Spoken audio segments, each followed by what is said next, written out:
Muito bem, gente. Construção do projeto conceitual. Eu coloquei entre parênteses DER, que é de diagrama entidade relacionamento.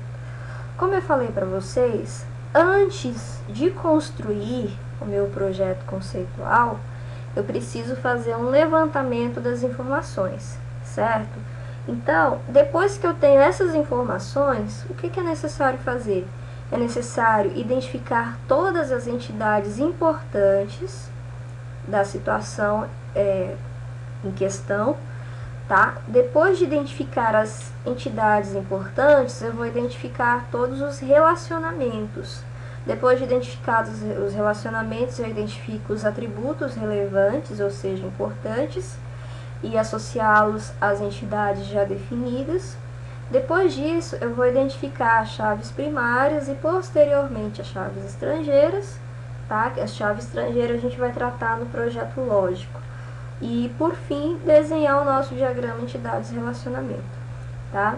Os principais componentes de uma entidade de relacionamento, tá? De um DER, são os retângulos, que vão representar as entidades, as elipses, que são os atributos, os losangos, eles representam os conjuntos de relacionamentos, as linhas elas vão unir esses atributos, e as elipses duplas, os atributos multivalorados. Então, pensemos na seguinte situação. Eu quero modelar a minha entidade empregado, certo? Eu estou fazendo aqui, mas não é assim que vocês têm que fazer, tá, pessoal? Então, essa aqui é a minha entidade empregado. Essa entidade, ela vai guardar todas as informações que me são importantes relacionado ao meu empregado numa empresa, tá? Então, você como chefe, vamos dizer assim, supondo que vocês já conheçam a estrutura daquela empresa, que informações vocês precisam, vocês consideram importantes para o empregado? O meu empregado, ele precisa de um nome, certo? Beleza, eu tenho então o nome do meu empregado. O que mais? Além do nome, eu vou precisar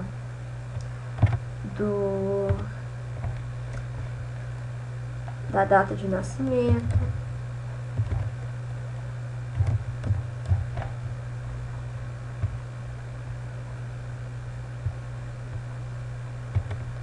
data de nascimento, certo? Que outras informações são relevantes? Eu preciso também saber do endereço do meu funcionário, certo? Aqui nós temos, pessoal, um exemplo de um atributo que pode ser considerado multivalorado, tá? Imaginem que o nome, ele é um atributo simples. O nome é uma coisa só, tá? Eu não vou subdividir isso aqui. A data de nascimento, ela também será única, tá? Agora, o meu endereço, eu posso subdividi-lo, não posso? Então, eu posso criar lá um campo no endereço para rua ou logadouro, né? Então, rua ou avenida. O que mais? Posso guardar informações também do número.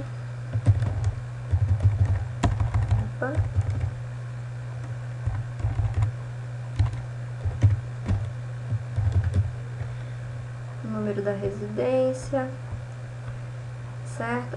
Eu posso guardar também informações do CEP,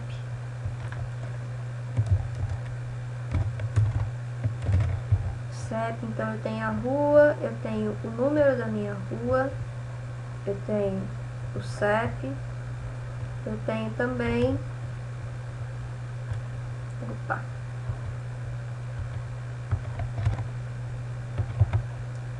o bairro. Vamos dizer que com essas informações aqui eu tenho meu endereço. A rua, a avenida, o número residencial, o CEP e o bairro. Pronto. É só isso que eu quero guardar a informação no meu funcionário? Ah, não, eu quero guardar também o número de telefone. Então, o número de telefone, como eu disse para vocês, pode ser mais de um, né? Então, nesse caso, eu tenho um atributo multivalorado, certo? Só telefone, Então, um atributo multivalorado, ele vai ser utilizado, vai ser representado através de elipses duplas, tá? Ou seja, lá no meu banco de dados eu vou ter o campo do telefone fixo, o telefone residencial, o telefone celular, o telefone da tia, da avó, enfim, de acordo com a necessidade, certo? Então aqui, reparem que eu criei uma série de atributos para minha entidade empregado, tá? E agora eu vou criar aqui a relação entre eles, tá? Porque por enquanto não tem relação nenhuma aqui. Então, vamos colocar aqui.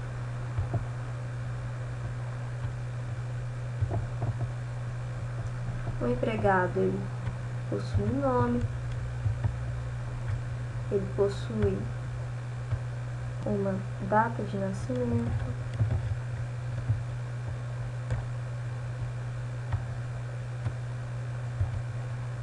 certo? O meu empregado, ele possui também um endereço, tá? O meu empregado, ele possui também telefone. Tá? Aqui, eu vou ligar o meu empregado ao bairro. Não. Aqui eu vou ligar o bairro a endereço.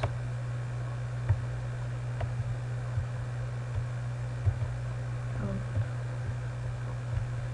Aqui. Aqui lindo que tá ficando.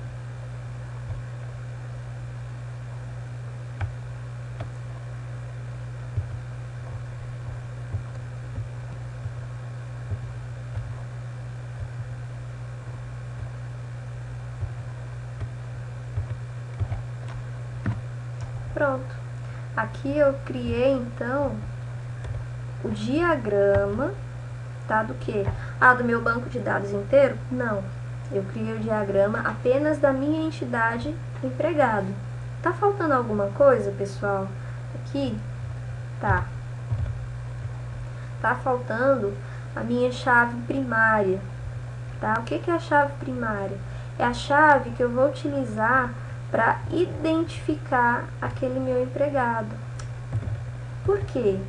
Imaginem, isso aqui eu só estou definindo a estrutura, ou seja, os campos que a minha entidade, que a minha tabela empregado deve possuir. Eu tenho que ter lá um espaço para eu gravar o nome, para eu gravar a data de nascimento, telefone, endereço. Eu tenho que ter um espaço para gravar tudo isso daí. Agora, eu não vou gravar só um nome de uma pessoa ou só a data de nascimento de uma pessoa, não. O nome já diz, é um banco de dados. Eu vou possuir ali informações de diversos empregados, tá? Então eu preciso encontrar uma forma de identificar essas informações, tá? Por que identificar? Para que eu possa recuperar essa informação posteriormente, tá? Então, que informações são... como que eu faço isso? Será que eu posso buscar o meu empregado pelo nome? No exemplo que eu mostrei para vocês, aqui ó, eu tenho duas Marias. Como que eu vou fazer para identificá-las? Não é através do código, tá? Então, eu preciso colocar aqui na modelagem da minha entidade, eu preciso colocar um atributo que seja único, tá? Esse atributo é através dele que eu irei identificar cada um dos componentes armazenados nessa tabela, tá? Então, como que eu vou buscar informações do João? Não vai ser através do nome dele, nem da data de nascimento, nem do endereço, vai ser através do código do João, tá? Esse código, ele tem que ser único, não tem? Então, é a minha garantia de que eu não vou confundir o João de Deus com o João Arthur, com o João Marcos, sei lá, certo? Então aqui, ó, reparem que eu sublinhei o código. É porque eu queria chamar a atenção disso em partes, mas quando a gente modela, a gente vai modelar uma entidade, quando você acrescenta os atributos, o atributo que tem o nome sublinhado, ele representa a chave primária, ou seja, a chave principal daquela entidade. Toda entidade, gente, deve possuir uma chave primária. Toda entidade importante, tá? Porque existem entidades fracas também, certo? O que é entidade fraca? A entidade fraca é uma entidade que depende de outra entidade para existir. Por exemplo, eu tenho aqui a minha entidade empregado, não tem? Eu posso possuir uma segunda entidade, chamada dependentes, tá? Essa entidade dependentes, ela estará relacionada à entidade empregado, não vai? Por exemplo, você que trabalha numa empresa, né, você preenche lá uma ficha informando se você possui ou não dependentes, ou seja, pessoas que dependem de você. Então, no meu banco de dados, onde eu gravarei informações do empregado, eu também vou guardar a informação dos meus dependentes. Agora, essa entidade aqui é uma entidade fraca, por quê? Porque se for um empregado solteiro, que não possua família, que seja sozinho no mundo, por exemplo, ele vai possuir dependentes? Não, tá? Pode ser que sim, pode ser que não. Então, aqui eu tenho uma entidade fraca, tá? Como que eu tenho acesso a esse dependente? Através do empregado, certo?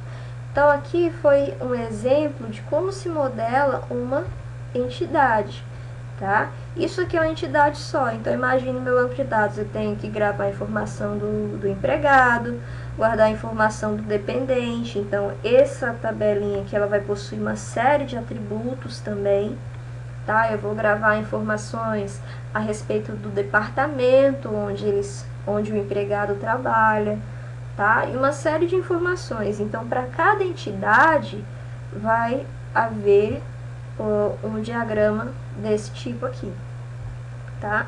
E agora mostrando para vocês a criação de relacionamentos. Então, eu vou selecionar isso aqui e vou trazer para cá.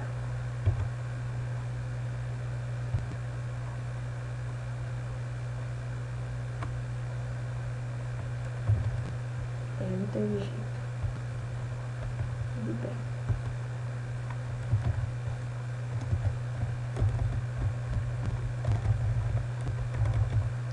Eu tenho aqui a minha entidade empregado,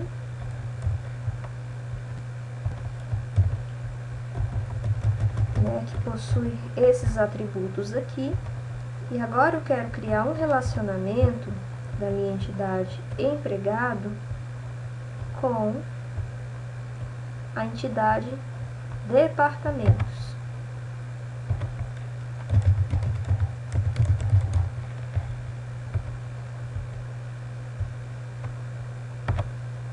Essa entidade departamento, ela vai ter uma série de informações relacionadas a ele, né? Então, por exemplo, o meu departamento, ele vai possuir um código identificador, né? Ele vai possuir também informação do funcionário que trabalha nesse departamento, tá? Então, eu vou selecionar isso aqui.